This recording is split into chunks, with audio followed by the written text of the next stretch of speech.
Magtatatlo po sa liver niyo dati. Nasaan po yung picture niyo dati? Pakita mo. Naglalaro ang kasinamin yung bata niyo. Yan po yung binako.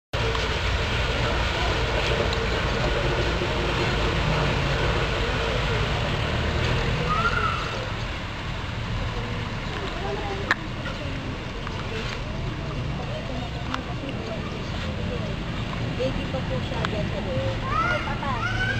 Ito lang po talaga yung communication taon.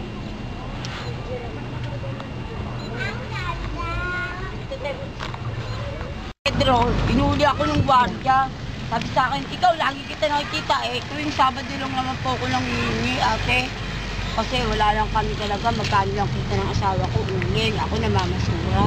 Ilan pa yung anak ko, anim. Siya kasi yung nagbigay na informasyon, pero hindi niya anak yung papel niya, ninakaw ko dun sa anak medyo niya. yung lugar.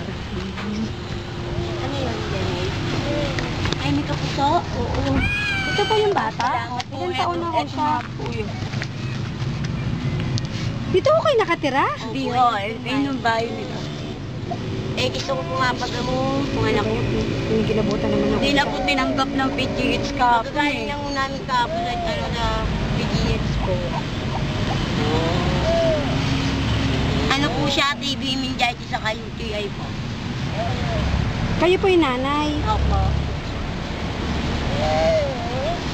Dati ang taba-taba po nito, tumatakbo, naglalaro. Wala lang nagkatarik ng ganyan. Hindi na nakapagod. Saan po yung bahay ho ninyo? Pwede po namin puntahan? Malayo po? Wala lang po. Pwede po mapuntahan?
Po, TB meningitis po. Nung una po kasi, ano lang siya, lagnat-lagnat po. Tapos hanggang sa nauwi ng TB meningitis, hanggang UTI po. Eh, dinala ko po ito kapon sa PGH. Sabi niya, natanggap kasi okay pa raw po. Eh, medyo namamagala nga po yung paa niya, oh. Kaya po, dinala ko kahapon. Bali, ilang taon na ho siya? Magtatatlo po sa November 19 po. Galing ako, ha. Oy.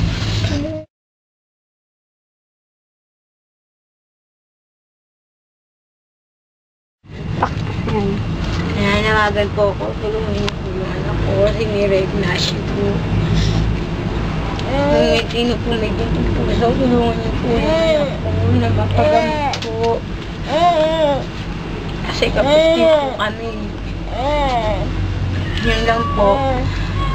Ito ho bang bahay na to, inuupahan niyo ho? Hindi po, sarili po namin. Sa inyo to, naka. Kaya alam po, matagal na ako kami pinapalayas dito eh. Hindi lang kami malis po kasi delikado po dito. Kasi ilog daw. Mari ko po yan.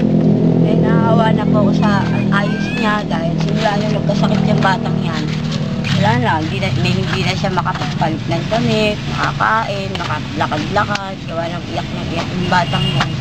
Saka malapit din sa akin dahil alaga ko rin dati yung batang yan. Iba yung nararamdaman ko, kaya kahit na anong problema namin, inuman ko siya dahil yung bata ko ang tinitignan ko. Barbie, nalis dyan! Kaya po lumapit ako sa inyo ng araw na yun. Ma'am, kasi nakita Ano ho ang panawagan nyo para dun sa mga nanonood po? Kaya ako sa inyo nananawagan, humingi ng tulong, alang-alang nila sa bata para humaba pa ang buhay ng bata. Dahil dati ho, napakasigla ng batang yan. Kaya lagi kong nilalaro. Kaya wala, bilang nanay din po kasi ako. Sa dami ng anak ko, hindi ko naranasan yan. Ako man mag-isa ang kumakayod, pero yung hirap na ganyan, hindi ko na dinanas.